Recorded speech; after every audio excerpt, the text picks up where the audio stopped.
Hello there, and welcome to The Value of Everything. So, in this podcast, I will attempt to explore the future of sex. And I guess this is fairly an important subject. Previously, I've just done an exploration of sex itself. I did touch upon a few futuristic subjects, but this one I'm really going to try and delve and scratch a few more. Because basically sexuality does come down to identity, it comes down to race, it comes down to who we want to be with.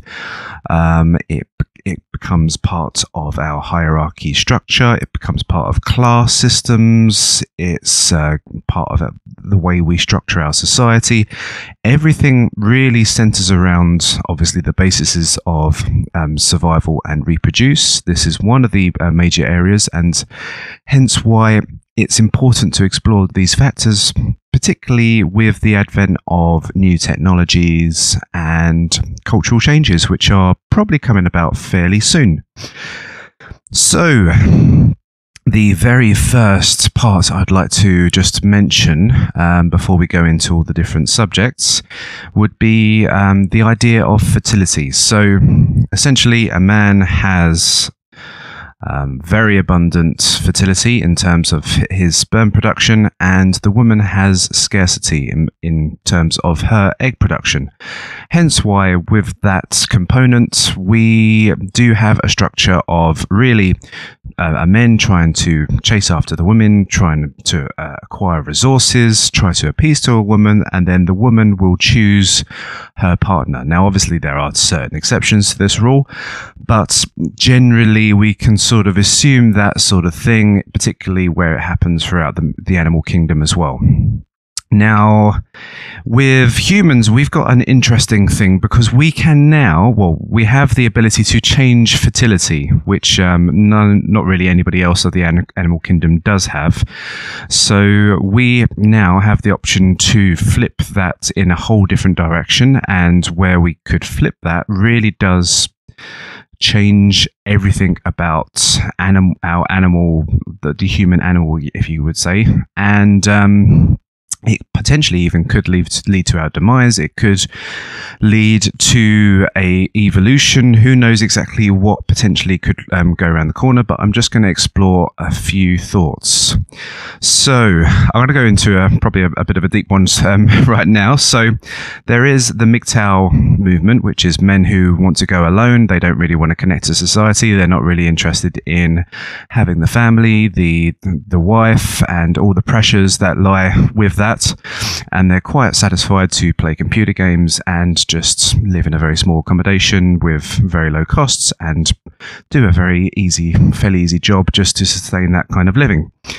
And then we could say on the flip side of the sexuality, you could say that there are not all feminists, but ultra feminists who potentially are sort of really just disconnecting themselves completely from men, same as the MGTOWs.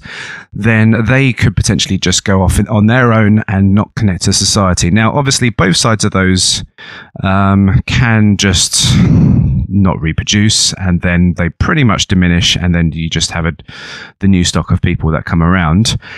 However, if we have an ability, and I believe that Kyoto University in Japan published a few things recently about this, about reversing eggs into sperm and sperm into eggs. There is this potential for there to be two subspecies, including two, just like the man and female. You could have the ultra man and you could have the ultra female, the ones that just breed with themselves, the sexuality that just breeds with themselves, which is fairly interesting. Now, this potentially could be a completely different subset of lesbians and gays. It could just be that this is the areas that they're focusing upon. So very interesting elements there. Imagine if you had a man who would go after another man just for their men qualities, and you have a woman who would go after another woman just for their female qualities.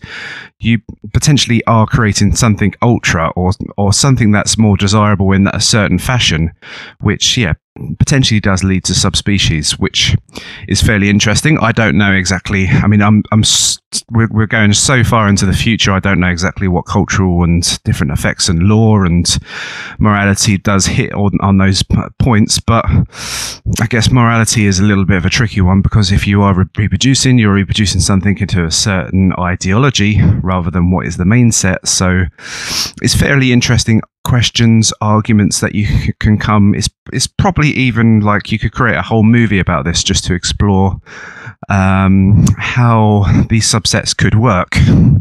Now, next one up from there would be the designer babies. One of my favorite films is Gattaca. If you haven't watched it, please watch it. You do have this situation, and I've explored this beforehand, where you could set certain requirements as to eye color, as to skin color, as to or your pigmentation or your hair color, to have a certain features that you would think is better than others. Now, there's a little bit of a problem in comparison between humans and, say, the canine species. The canine species has a number of different options to go through its genetic structure. However, with humans, we're fairly limited. We're quite specialized in terms of what we can do. Therefore, when you start to tinker around with the genetic code, there are problems. And if you do try and alter genetic code and you create some kind of deficit in a baby, then that is fairly immoral. So there is some incredible moral questions that can occur from creating designer babies. However, it is happening, and I don't believe there is many ways in which we can stop that from happening, other than dissuades and sort of financial and moral exclusions, which potentially could stop that from happening. But yeah, it is a problem. Obviously, the number one thing everyone would be thinking about is to create a high IQ in a baby so that they have more of a economical advantage over other kids in a society of capitalism. Now, this probably hasn't been explored too much as well, but obviously this is just to create some kind of, as like the Nazis would say, an Aryan child, or something that is very, very sought after in a child. However, I don't think this one has been mentioned before, is, I would say, let's say this one, alien babies. So, parents could choose to have certain requirements of a child, say to have a very large skull or to have very big eyes. You don't really, where you say there's a designer baby, everyone thinks about creating the perfect looking, beautiful, attractive human. However, there is this area to explore of pushing the biological boundaries of humanity into certain directions by the parenthood into the baby. Now, you do have a very important moral question here, as to a baby really doesn't get the choice as to what existence that they get put into.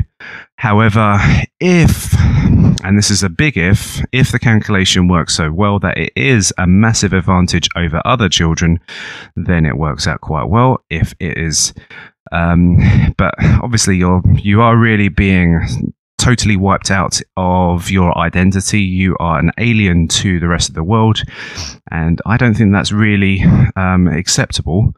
I think the only way that that could be acceptable is if you are a full-grown adult and then you choose to change your DNA structure halfway through, like, say, what tattooing is. But alien babies potentially can be something that could be explored in the future, and we will not have any way to control it. It can happen, and after it's happened, there's no way to say, okay, well, alien baby, you're not really allowed, so we need to terminate you. It's just happened, so therefore we can't do anything more about it. Maybe chase after the parents, but then again, you have more questions.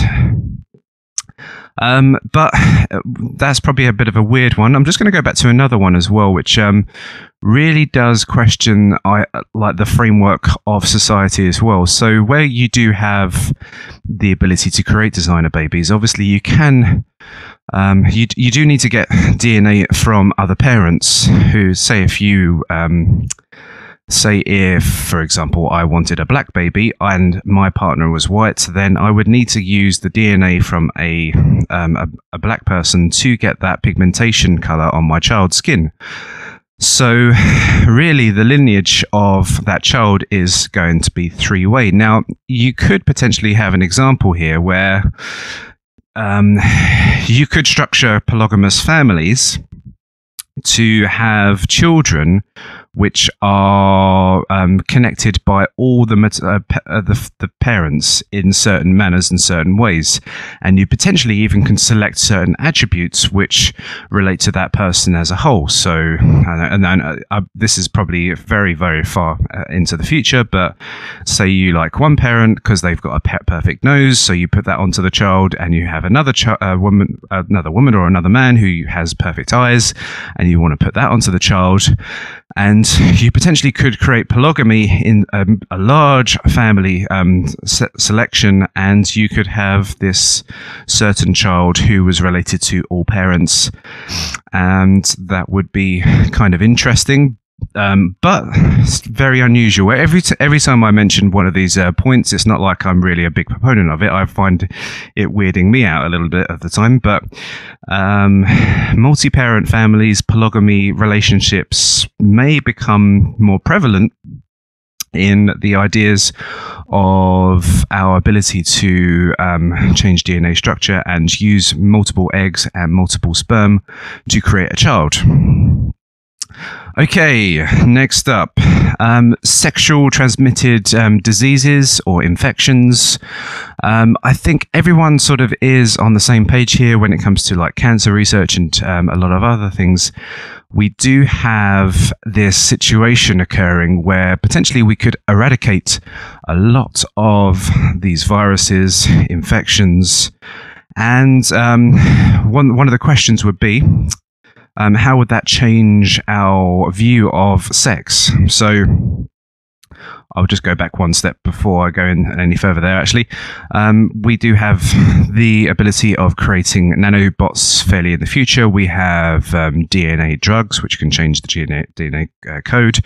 We can have potentially biological drugs, which can sought after or be tailor-made to that particular infection. So there is definitely around the corner, maybe something like 20, 30 years, we would have a situation where these drugs could be eradicated. Sorry, these infections could be eradicated. Now, okay, so what does that change? So if we know that we can go out and have sex with another partner and it was a complete stranger, but then, say if you were to be infected, then you could cure yourself quite quickly after the infection. Then that does obviously open the doors to a lot more sexuality, a lot more promiscuity, because there isn't any kind of risk of recourse, other than obviously potentially the one of a woman becoming pregnant to another man from not having any contraception drugs. But this does open the doors.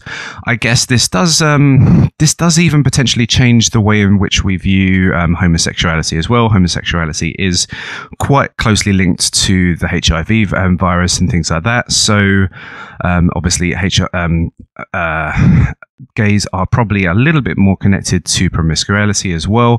But I guess if the heterosexual side of things was more interlinked to promiscuity, you could even have this situation where more heterosexuals are more happier to go over to homosexuality because of the fact of the doors being open to more curable diseases. You're not quite sure whether there's media pressure. Obviously, people change that and react to their views. So there is these interesting elements where STIs are changed. People's perceptions of things will change in accordance to them, and that is fairly interesting.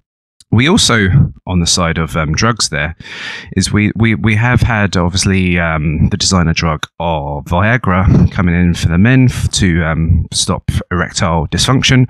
However, it is used for a sexual enhancer for perfectly healthy men. So I would say that the gates are always open for designer drugs for sexual stimulants. So it's interesting that if we had a sexual stimulant for women, if that could change society in a certain way. There is obviously the problem of using those drugs to get a woman in bed, but it's a fairly interesting subject in itself, just to use sexual stimulants to create a bigger high.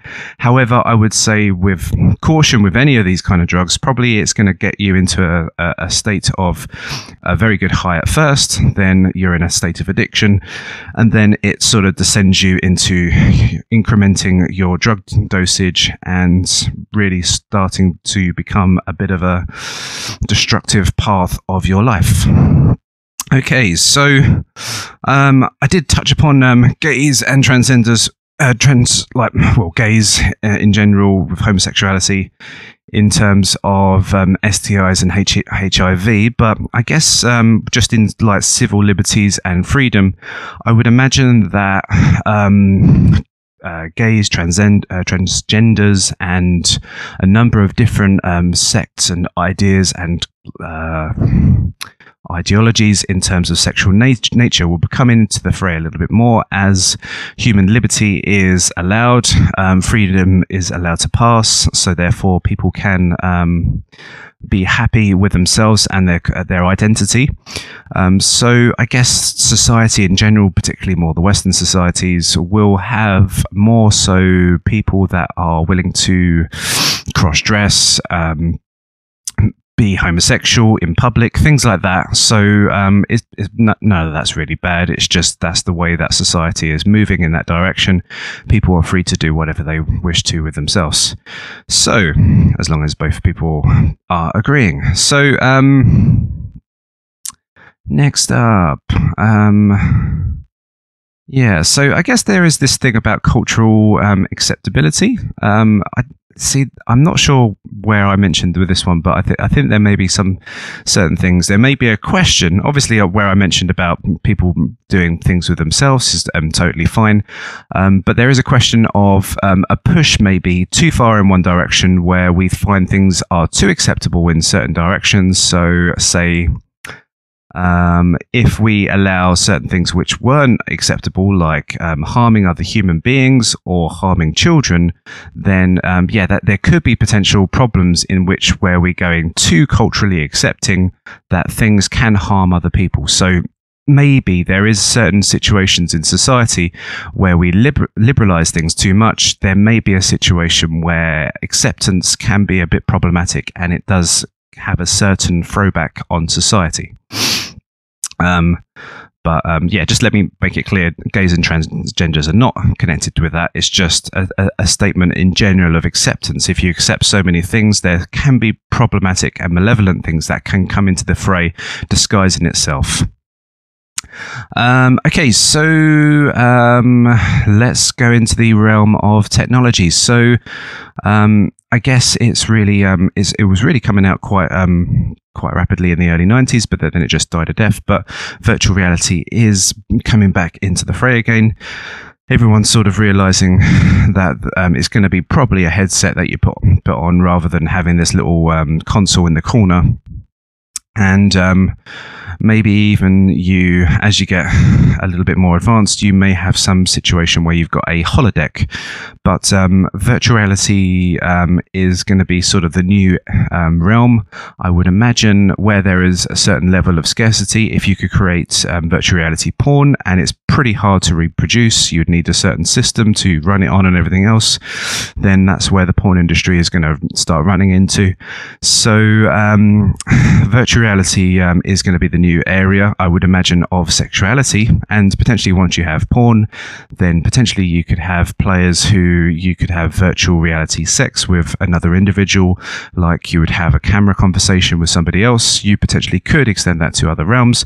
However, I'm not sure exactly how you would have to work out how the sexual part would work, but I guess you could add all of those equipments and tools that you find in sex shops into your holodeck, and yeah, you can have a great time in there. So if you are really stuck and connected into this virtual reality holodeck and really not going out and exploring in the outside world, and you're finding girls which are much more ultrally sexually attractive to you than the girls that you meet in the bars and the pubs, then there is a little bit of a problem there. If you're not even using as much energy as you would have to use if you really was having sex, and you got very lazy and you was quite happy in your virtual reality sex world, then that is fairly problematic and probably a little bit of a warning signal of the death of our species. But yeah, that is a major problem, and I will mention a little bit later about throwbacks, because this is probably one of the areas which is going to be thrown back a little bit in the future. Okay, so next up, questions of fidelity. So I guess people are living in the old, well, let's say, when we say old, we live in a society of marriage. Between two people, it's a monogamous relationship, and throughout history it's been decided that it's probably the safest way to maintain health and to raise children and to give the greatest success for your future offspring. So monogamy has been put in place. A lot of people think, well, I'd really love like loads of sexual partners, but if you lead that life, then there is obviously a lot of indicators in terms of health, happiness, and other things to suggest otherwise, that the monogamous relationship is better. However, if you are breaking down those rulings and there isn't any major problems in terms of your health from sexually infection diseases, then that does create problems in which monogamous relationships are better. However, in the realms of children, you still have the major problem there, because if everybody's out having sex with everybody else and not really concentrating about what the means of production is producing, then you do have problems in which the culture or society is not worrying about their children, and that is a bit of a problem. Now, this is just a little bit of a touch on technology as well, is that where we have this now, computers are coming into the fray more so and more so.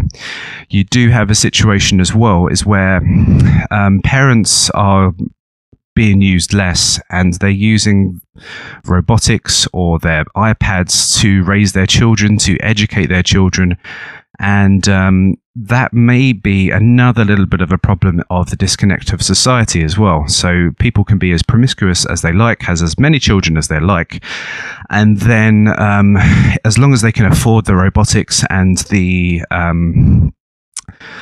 all the YouTube shows to educate the children and to feed and provide sustenance and things like that, and to clothe them, or the robot will do that for them, then you really don't have any society with any kind of human connection. There is a disconnect of human connection, and populations are just raised and grown up by a computer. So this obviously is petrifying to me, but it is a massive question. Just going back to the questions of fidelity, obviously there's sort of like this old code in the West as to what is cheating and things like that, and I'm sure it does go around a lot of areas of us as well. So to flirt with another partner probably isn't quite cheating, but you can obviously do too much flirting for it to be disrespectful to your partner. That's probably majorly the crossing line where it comes to infidelity, but does those barriers get broken down over time if the fidelity question marks and diseases, things like that, never get quite crossed in the future? So if you can have promiscuous sex and you don't have, and then STIs can be eradicated, then questions of fidelity does get questioned as well. And the questions of having other children does really come down to whether you can afford it or not. Usually throughout time, it's always centered around whether you could afford it or not. Yeah, that is an interesting part. Okay. So we're going to weird out a little bit even further now. So obviously there is things about transhumanism where we could potentially life extend ourselves. We may be able to find the code of which we operate ourselves. So we are a certain operating system inside a human body.